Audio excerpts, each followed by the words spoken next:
याला उत्तर नाही. समाधानकारक असं उत्तर नाही याला उत्तर संतच देऊ शकतात. आणि ते म्हणजे आपले हात जायला पाहिजे. किती खोल जायला पाहिजे? श्वास म्हणणं त्याला पायऱ्या आहेत. तो श्वास ओव्हर जो आहे ना, तो हे सांगतो पायऱ्या आहेत, त्या पायऱ्यापर्यंत जायला पाहिजे. आपण निदान समर्थांनी ज्या नवविधा भक्ती सांगितल्या त्या श्रवणात तरी तन्मय व्हायला पाहिजे. मनाच्या तोडून ओढी श्रवणी बैसावे आवडी. कृष्णमूर्ती फार हे सांगायचे महत्व श्रवणाचं, लिसनिंग. त्याला ते आर्ट म्हणायचे, there is art of listening. आणि दुसरं त्यांचं मला अतिशय आवडलं. हे खरं ते काय म्हणाले, एक आपल्याला माझे सांगितलं, नागपूरचे एक डॉक्टर कृष्णमूर्ती मुंबईला आले की नागपूरहून त्यांची व्याख्यानं ऐकायला गेले. बरं, तेव्हा असे व्याख्यानं संपली व्याख्यानं, तेव्हा त्यांना ते भेटून जायला निघाले. तर ते आजारी होते जरा कृष्णमूर्ती. त्यावेळेला ते म्हणले मला नुसता नमस्कार करायचा, मला काही विचारायचं नाही.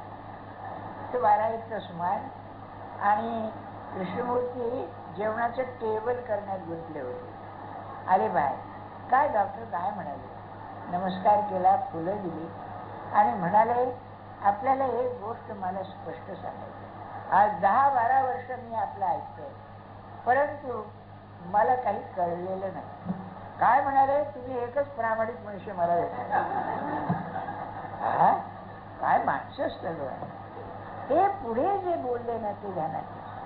ते काय म्हणाले की मी जे सांगतो तो अजूनही आज उद्या तो पेटल्याशिवाय राहणार नाही. सत्य म्हणले तेजस्वी आहे, ते सैन पुढे देणार नाही. तेव्हा तुम्ही काही नाही ऐकलेलं लक्षात ठेवा. नुसतं मनापासून ऐकलेलं तो अग्नी पेटला की आपोआप काम होईल. सत्यामध्ये ताकद आहे, शक्ती आहे. आणि सत्संगतीचं महत्व तिथे आहे. तुम्ही वाचलं ऐकलं, पण त्याच्याकडून ऐकण्यामध्ये असं तेज असतं की तुमच्या आतमध्ये आत्मा हल्ल्याशिवाय राहत नाही. तुम्हाला खरं सांगू का, ज्या वेळेला सत्पुरुष तुम्हाला नाम देतो त्यावेळेला अज्ञानाचं आवरण बाजूला करून त्याला वाट मोकळी करून देतो. आत्म्याला प्रगट होण्याची वाट मोकळी करून देतो. तरच ते काम होतं. एखाद्या जंगलामध्ये अंधारामध्ये टॉर्च घेऊन जसं जावं तसं ते नाम तुम्हाला शेवटपर्यंत घेऊन जातं. असं त्याचं कार्य आहे. काय आहे, एखाद्या वर्गात सांगणं सोपं आहे हो. त्याचा अर्थ सांगितला की सद्गुरू असा आहे, तुम्ही तिकडे परीक्षेला काही तर करणं, आम्ही इकडे ज्ञानेश्वरी सांगायची म्हणजे आमची कंबक्ती आहे हो. काय करायचं. बर, आता पुढे आता परमात्मा आपलं स्वरूप आणखी सांगतात. मी आदि सी पर सकळ लोक महेश्वर ऐशिया माते जो नर यापरी जाणे. काय म्हणाले? आदिशी पर. तुम्हाला मी तत्वज्ञानाचा प्रश्न विचारतो. आपण 9 ते 10 बसतो म्हणजे काळाचं बंधन आहे आपल्याला. तुमच्या जीवनात आणि माझ्या जीवनात तुमच्या म्हणतात अशी कोणती तरी कृती आहे का की ज्याला काळाचं बंधन नाही? तुम्ही बघा, विचार करा. नाही, त्याच्यात आणखी एक भानगड आहे. काळाचं बंधन असलंच पाहिजे नाही का? किती म्हणजे, आणि ती बंधनं समाज घालतो, आपण स्वतः घालून घेतो सगळे. अरे म्हणजे आजारी पडला 3 डोस घ्या, 3 तासांनी घ्या. का रे बुवा एकदम केलं तर? एक डॉक्टर मोठी विनोदी आहे बरं का. त्यांच्या पेशंटने त्याला काय विचारलं की डॉक्टर साहब 3 वक्त क्यों जरूर है, एक ही वक्त पी लिए तो. बरं का. तर डॉक्टर काय म्हणजे कि तुम्हारा जो रोग है वो ऐसा जाएगा कि कुछ खा नहीं रहेगा. म्हणजे ते रोगाला तुमच्या शरीरात स्थानच राहणार, मरून जाल तुम्ही म्हणा नाही का. तुम्ही बघा किती कालाचं बंधन, खाण्याला पिण्याला, चहा पाणी करायला, याला झोपेला, बोलण्याला, किती बंधन, किती बंधन. होय ना. हा जो काल आहे केव्हा सुरू झाला? माझ्या आधी होता, आज आहे, पुढे राहणार, जाऊ द्या. अरे पण हे विश्व निर्माण केव्हा झालं? त्याच्या कितीतरी थिअरी. ते काय बँक थिअरी, आमची थिअरी, आपली थिअरी, स्फोट झाला ना आमच्या. मी तुम्हाला मागच्या वेळेस सांगितलं ना, हिंदू विचारवंत फार झाला. त्यांनी काय केलं, हे केव्हा सुरू झालं माहित नाही, पण हे जे मॉडेल आहे या विश्वाचं, ते मागचं जे मॉडेल होतं त्याच्यावर आधारलेलं आहे. म्हणजे तेच लोक पुन्हा जन्माला येणार. हा, म्हणजे आपला प्रश्न सुटल्यासारखाही झाला, आणखी पुन्हा उत्तरही नाही मिळालं त्याचं. असं काहीतरी आहे. पहिली गोष्ट, जर परमात्मा कालाच्या पलीकडे आहे तर काय आहे? काळ कसं आहे? काळ विसरायला कशी उन्ही आहे? झोपेत का विसरतो आपण? कालाचा विसर पडतो. 1 वाजला, 1:30 वाजला, 2 वाजले, झोप येईल? कालाचं भान आहे ना, नाही का? अहो, इतकंच कशाला, एखाद्या लहान मुलाला निरूपणात घेऊन बसा. लहान म्हणायचं, मोठी माणसं सुद्धा पुस्तकाची ऐशी असतात, सारखं घड्याळ. काही विद्यार्थी असे असतात ना, अजून नाही संपलं, सरची वटवट अजून नाही संपली. हा, असतं ना. बघा तुम्ही, कालाचं विशिष्ट बंधन. जर कालाचं बंधन नाहीसं झालं, काय उरेल? तो परमात्मा. अरे, म्हणजे बघा किती सूक्ष्म आहे. म्हणजे ज्याचं अस्तित्व असं नियत नाही, मर्यादेत नाही, क्रम नाही, त्याला वेळ नाही. म्हणून म्हणाले, मी आदिसी पर. काळ जेथे सुरू होतो तिथे मी आहे म्हणाले. आणि समाधीचं जर सामर्थ्य असेल ते या काळाच्या बंधनात देह राहून मन त्याचं तिकडे असतं, त्याला भानच नाही काय.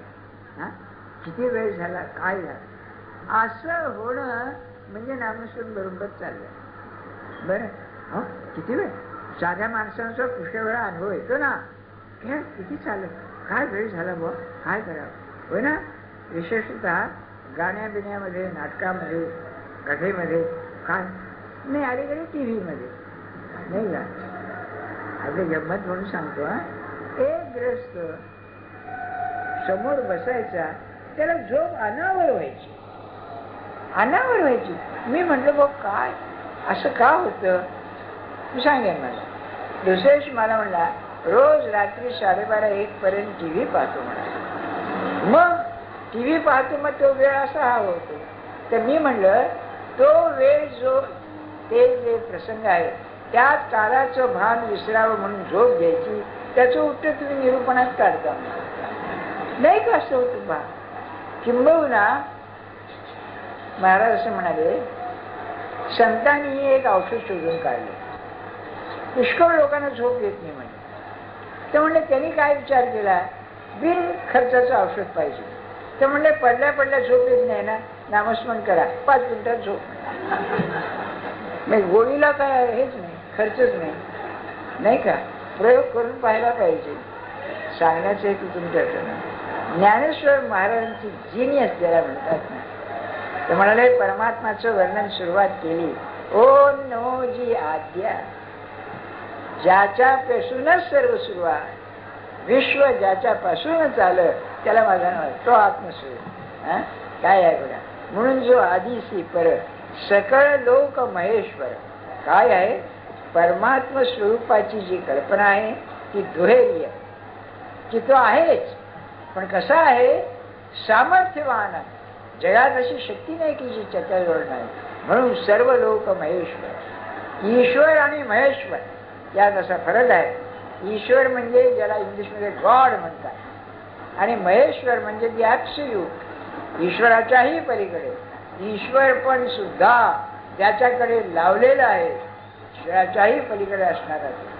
अहो, शंकराचार्यावर या ख्रिश्चन धर्माच्या लोकांनी केवढा आक्षेप घेतला. त्यांचा तो आकाशातला भाग, ते 3 नाही का, ते होली घोस्ट म्हणतात, ते आपला काय तो विषय नव्हे. पण इथे म्हणून राधाकृष्णांनी एक वाक्य लिहिलं, शंकराचार्याच्या तत्वज्ञानाचं एक विलक्षण महत्व असं आहे. राधाकृष्ण म्हणतात की तर्क, शुद्ध तर्क, न्याय लागला तर ईश्वर नाही जरी म्हणला तरी त्याने माघार घेतली. काय तो खरा तर्कवादी, तो खरा तत्वज्ञ. म्हणून सर्व लोक महेश्वर. ऐश्या माते जो नर या परिजान.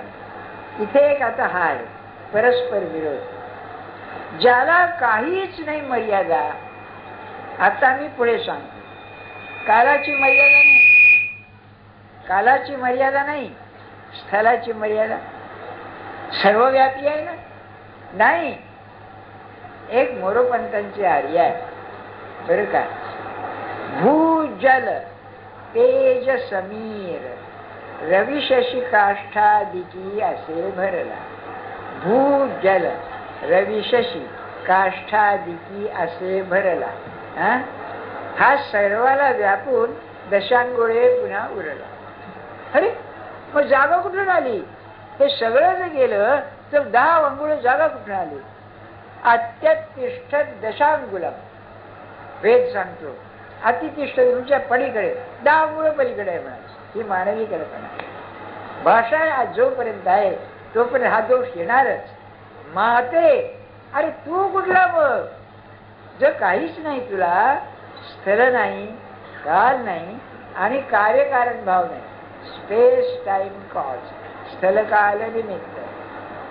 मला कल्पना आहे बरं का, शेवटच्या दिवशी आपला व्हेटरनरी डोस चाललाय. काय करू? तुम्ही न सांगू, तुम्ही घरी गेल्यावर टाळलं सांगायचं म्हणणार. मला सांगता येत असे नाही, पण आता बघा ना काय आहे तत्वज्ञ. पहिला तुम्हाला वॉर्निंग दिलंय, आता तत्वज्ञान सुरू झालं बाबा. बर, तो पाषाणा माझी परिसर. ज्याला हे समजलं त्याची तारीफ आहे. ज्या माणसाला ही कल्पना बरोबर आली तो दगडामध्ये परिसर अतिश्रेष्ठ दगड ना. मग पाषाणा माझी परिसर जैसा रसात सिद्ध रस. रसामध्ये अमृत रस जो आहे, या रसापलीकडे रस नाही. तर हा माणूस म्हणजे रससिद्ध असला. तैसा मनुष्यात तो अंश माझा चिदार. परमात्माचा तो प्रत्यक्ष अंश आहे असं सांगतात. इथे 1-2 गोष्टी मला सांगायला वाटतात. आपण जेव्हा सत्पुरुषाकडे जातो, सत्पुरुष म्हणजे ज्ञानी पुरुष, परमात्मा स्वरूपाचं ज्ञान त्याच्यामध्ये जागताय, त्याची एक खूण सांगतो आपल्याला. ज्ञान 2 प्रकारचं. एक ज्ञान आहे ते जळतं ज्ञान आहे. प्रकाश म्हणतात ना ज्ञानाला, ते जळतं ज्ञान. जळतं ज्ञान म्हणजे अज्ञानाचा संबंध विध्वंस करणार आहे. पुढे कल्पनाच नाही अज्ञान होते याची, असं एक ज्ञान. आणि दुसरं ज्ञान जे आहे ते वाढतं ज्ञान. ते वाढायला लागले की अज्ञानी वाढायला. कारण अज्ञानी त्याचंच पिल्लू असल्यामुळे ज्ञान जेवढं मोठं तेवढं अज्ञान. म्हणूनच खरा मोठा कोण ते न्यूटनचं तुम्हाला माहितीच आहे की याच्यावर समुद्राच्या किनाऱ्यावर शिंपले गोळा करणाऱ्या मुलाची माझी अवस्था, तसं ज्ञान म्हणायचं. तर हे जे ज्ञान आहे हे जळतं ज्ञान आहे, त्याला अज्ञान नाही. याची खूण काय? अत्यंत समाधान ही त्याची खूण. समाधान म्हणजे किती?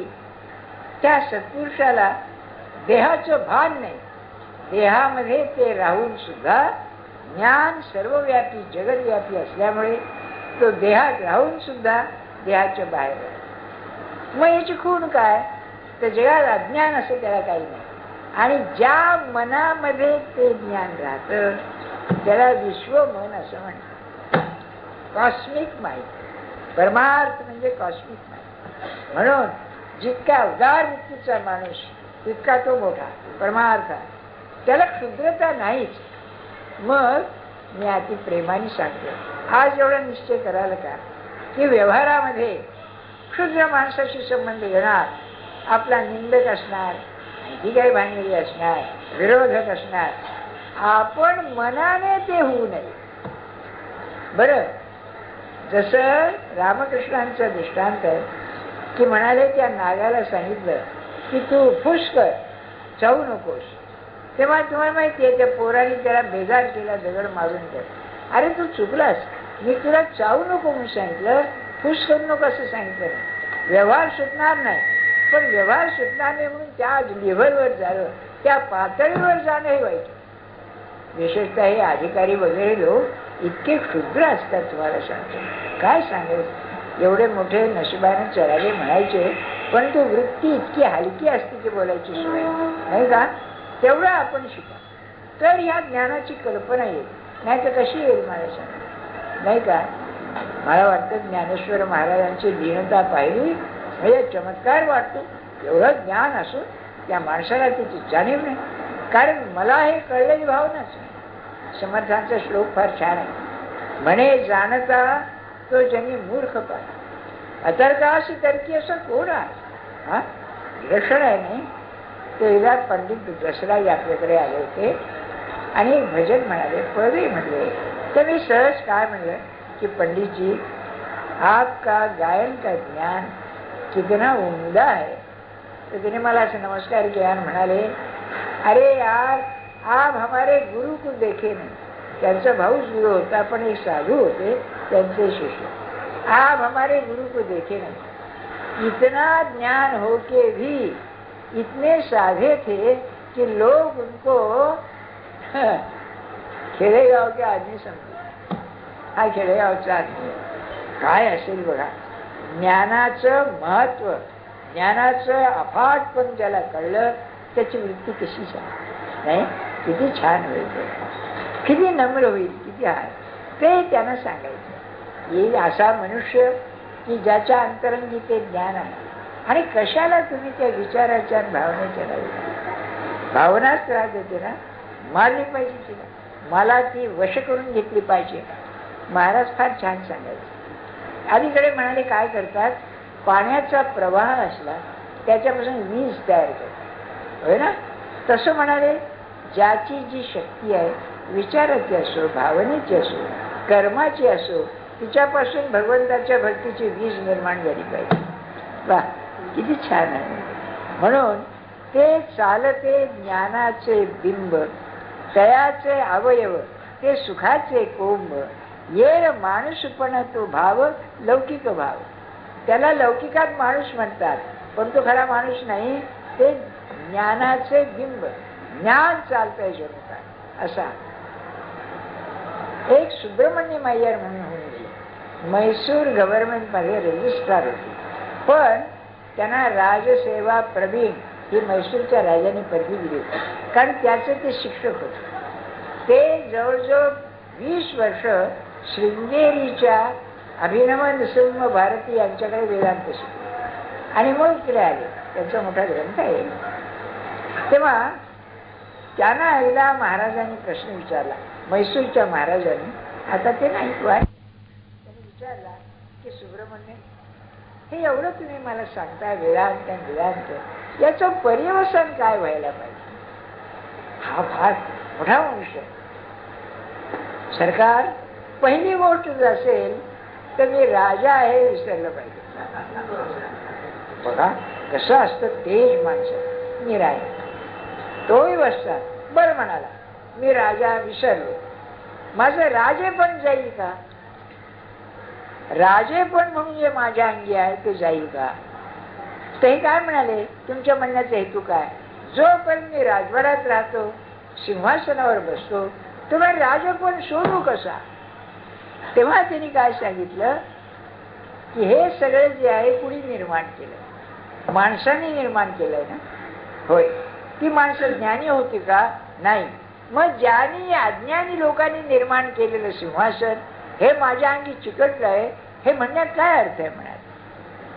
बघा या लोकांची दृष्टी काय असते नाही का. नाही तर काय होतं असं आहे बरं का, एखादा मनुष्य पोलीस इन्स्पेक्टर आहे आणि रिटायर झाला तरी मी कोण आहे माहिती नाही. अरे हो बाबा, पण ते गेले दिवस आता नाही का. नाही तुम्ही पहा खरं असं होतं, ते जाता जात नाही डोक्यामधलं. मग म्हणून म्हणले तो माणूस आहे भ्रम आहे, चालते ज्ञानाचे बिंब, ते अवयव सुखाचे कोंब. ज्ञानापाशी पूर्णता असल्यामुळे आनंदाशिवाय सुख काय आहे. अगा अवचिता कापुरा माझी सांडीला हिरा, वरी पडलिया निरा नागवे काही. तर म्हणले कापुराची रास आहे, त्यात हिरा पडला आणि वर पाणी पडलं, कापूर विरघळून जाईल, हिरा विरघळेल का. तसा देहामध्ये तो दिसला, अशाश्वतामध्ये तो दिसला, तरी तो अशाश्वत नाही, तो सगळ्याच्या पलीकडे आहे. एक लहानशी गोष्ट सांगतो. आमच्याकडे ते भटजी बापू साधू होते ना, मोठे गवई होते, टप्पा फार अप्रतिम गायचे, हातू खाकडे शिकलेले ते. जुना जमाना तो रहिमत खान त्यांचा लंगोटिया हो, त्यांच्या घरी राहायचे. काय बघा त्यावेळचा ते मुसलमान लोक, पण यांना घरी ठेवून, आणि हे भटजी याला ठेवून घेतलं होतं आणि त्यांनी सांगितलं होतं तुझं जे कर्म बिर्म आहे ते बरोबर कर म्हणून. दुसरी एक गमत सांगतो मध्येच ते सांगायचं. हे शंकरराव देशपांडे म्हणून अब्दुल करीम खानच्या घरी राहायचे. काय तर कीर्तनकार व्हायचं म्हणून गाणं शिकायचं. तर त्यांचा दर्गा होता ना मिरजेला, त्या दर्ग्यात त्यांचं गाणं व्हायचं. तर ते सगळे त्यांचे शिष्य वगैरे बसलेले. तर ते दारूचा पेक असतो ना लहान, तो असा यायचा. प्रत्येकाने उष्ट प्यायचं त्यातलं. तर शंकराच्या जवळ बसलेले 10-12 वर्षाचं वय. तेव्हा करीम खान काय म्हणाले त्याला, अरे त्याला देऊ नको म्हणाले. काय बघा, नाही तर तुझ्या शिकायला आला पिले का, एक नाही 2 पिले. हा काय कशी उदार माणसे, तसा तू हातू खा. अरे तू वेळा कशाला राहतोस. हे म्हणाले मी भिक्षांतही करून राहीन. ऋषी नको माझ्याच घरी राहा, तिथे राही मत खा. त्यांनी एक गोष्ट सांगितली. एकदा म्हणाले त्याला पतंगाची फार आवड, रेणूक खायला सारखा. बाप घरात गाणं गायचा, शिष्य गायचे, हे वेळेस पतंगामध्ये रमलेला. एक तान बापाला अडली, तो पळत आला, तान गाऊन गेला पडत. काय बो आहे ही ईश्वरी देणगीच बघा, नाही का. काय असेल त्या माणसाचं ते जाऊ द्या. तेव्हा टप्पा गात असताना मुसलमान गवई यायचे, आपले गवई यायचे, ऐकायला बसले होते. एक विचित्र माणूस होता, त्याने आक्षेप काढला की हे कसं गाणं म्हणाले, क्या गाणं आहे म्हणा. त्याचं ते काय असेल बरं का. त्याने काय समजावण्याचा प्रयत्न केला, तो काय ऐके ना बघा. तर शेवटी काय आले, माफ हे म्हणाले क्षमा कर बाबा, मला काय तुझं समाधान करता येत नाही, मग मी काय गाऊ ते तुला सांग. तो काय म्हणाला तुला गायला येतच नाही. मग ऐका, तेव्हा हे उठले, आप बहुत सही बात कही, तू भाई बरोबर बोललास म्हणाले, आणि तू गेला नाही. मी विचारलं त्यांना, तुम्हाला तो हे जेव्हा म्हणाला, अरे लोक गाणं ऐकायला येतात आणि तू म्हणला तुला गाणं सुद्धा येत नाही, त्यावेळेला काय वाटलं. ते काय म्हणाले, माझ्या कल्पनेसमोर गायनाचा समुद्र दिसला आणि मी काय आहे त्यामध्ये, अशी माझी भावना झाली. आणि असं वाटलं नाही बरोबर. हे ज्ञानेश्वर महाराज सांगतात की तुझी वृत्ती इतकी विशाल पाहिजे काय जगामध्ये. एक त्या रजनीशाची एक कल्पना गमतीची आहे बरं का. ती अशी आहे, तो म्हणला आज जी मोठी मोठी शहरं बिळं आहेत ती सगळी पूर्वी स्मशानं होती. सगळीकडे कुठे काय हे होतं, कितीतरी प्रेत खाली पुरलेली असणार, त्याच्यावरती आपण बंगले बांधणार, अंक करणार. असं जगाचा स्वभाव असल्यामुळे या जगामध्ये इतके गुणवान लोक होऊन गेलेले आहेत, विद्वान, वक्ते, लेखक, कवी, काय सांगायचं, हे सगळं होऊन गेलेले. त्यामध्ये आपण काय आहोत. ही अशी वृत्ती बनली तर त्या ज्ञानाला थोडंसं ते उदय व्हायला मिळेल, नाही तर नाही होणार. मग शेवटी सांगतायत ये तैसा मनुष्य लोका हात, तो जरी जाहरा प्राकृत, तरी प्रकृती दोषाची मात नेण्याची. सामान्य माणसासारखा दिसला, त्याचा स्वभाव, त्याचं वागणं प्रकृतीच्या 3 गुणामध्ये आहे असं जरी वाटलं तरी तो तसा नसतो, तो त्याच्या पलीकडे असतो. म्हणजे त्याला ओळखायची खूण की ते आहे स्वरूप ते कळत नाही, पण त्याचा जो स्वभाव आहे तो गुणाच्या अतीत आहे एवढं आपल्याला ओळखता येईल. आता पुढचा विषय आहे तो पुढच्या रविवारी सांग. जानकी जीवन स्मरण जय जय रघुपती राघव राजा राम सीताराम राम रघुपती राघव राजा राम पतित पावन सीताराम राम रघुपती राघव राजा राम पतित पावन सीताराम जानकी जीवन स्मरण. नाटक आहे असं मी माणसाला वाटलं. हा तात्पुरता खेळ आहे, त्या खेळामध्ये माझं जे काम आहे ते मी बरोबर करावं अशी जर भूमिका खेळली तरच अज्ञानात राहून अज्ञानाचा परिणाम होणार नाही. महाराजांवर सुद्धा दिसतात त्याचे. एका नाटकामध्ये एक राजाचा पाठ होता. काम काही नाही, तो नुसतं सिंहासनावर येऊन बसायचा दरबारामध्ये आणि बाकीच्यांनी कामं करायची. 5-10 मिनिटाचा पाठ. तर त्या गडी होता. चांगला लक्षात घेतला मला दिसायला चांगला गडी होता. त्याला त्यांनी राजा बनवला. मग ते मुकुट घातला राजा बसवला. सात झाल्यानंतर हात गेल्यानंतर तुम्हाला मी नाही घालणार कपड्याचा, मी राजा आहे. अरे भांडी हात बाबा, तू राजा झाला मग भांडी त्याला कसं वेळ म्हणून तसं म्हणाले. व्यवहारामध्ये बाप म्हणून तुमचं काम करावं लागेल, आई म्हणून करावं लागेल. सासरा सासू नोकर मालक अधिकारी क्लार्क काय तुमच्याला असेल ते आमच्याकडे शिकणारे जे काही तुमच्या नाटकामध्ये तुमच्या भागाला आलेलं आहे ते तुम्ही बरोबर करा. पण ते झालं की मी रिटायर्ड पोलीस ऑफिसर आहे, मी रिटायर्ड मंत्री आहे, हे वागणं नको. हे मंत्री तुमचा असं संबंधच नाही काही, पण ते नको. म्हणजे कसं झालं पाहिजे ते विसरलंच पाहिजे. किंवा एकच लक्षात ठेवण्यासारखी गोष्ट आहे ती म्हणजे मी तुझा दास आहे हे जन्मभर ठेवावं तिन्ही अवस्थामध्ये. बाकीचं आपण विसरायला पाहिजे. आणि ते केलं तर मग हे अज्ञान वापरलं जाईल. जसं परमात्मा अवतार घेऊन अज्ञान वापरतो नाही का. काय खेळ खेळलाय परमात्मा, काय सांगायचं. त्याच्या लीला बनतात, चरित्र दिव्य बनतं. आणि हा सांगताय जन्मकर्माची मी इतिहास संपुष्टाच्या चरित्रामध्ये जी दिव्यता असते ते खेळ खेळतो. आपण झाला तरी व्हावा, मान झाला तरी व्हावा. अहो काय तुम्हाला कल्पना आहे शिशुपालाने काय त्याचा अपमान केला. वर सभेमध्ये हा त्यांचा वकील म्हणून गेलेला, हा हे करायला संधी करायला गेलेला त्यांचा वकील ना पांडवांचं. त्या वकिलाचं एवढा अपमान काय असेल मला सांगा.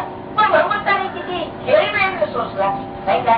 ही वृत्ती आली की अज्ञान साधन म्हणून वापरी आणि ते साधन म्हणून वापरल्यानंतर भगवंताचा जी अवस्था त्याची होईल खेळ घेऊन पुन्हा त्या. म्हणून खेळासारखा जो प्रपंच करील त्याची खरी तारीफ आहे ते अक्षर आणि क्षर या दोन्ही भानगडीत न पडताना परमात्माचं सान्निध्य त्याला. आता पुढच्या रविवारी या अक्षर चैतन्याचं थोडं आणखी वर्णन ज्ञानेश्वर महाराज केलेले राहिलेले आहे. मागच्या वेळेला ओव्या वाचल्या आपण, ते तुमच्या ओव्या जे आहेत त्याचं वर्णन झालं म्हणजे मग उत्तम पुरुषाचं वर्णन.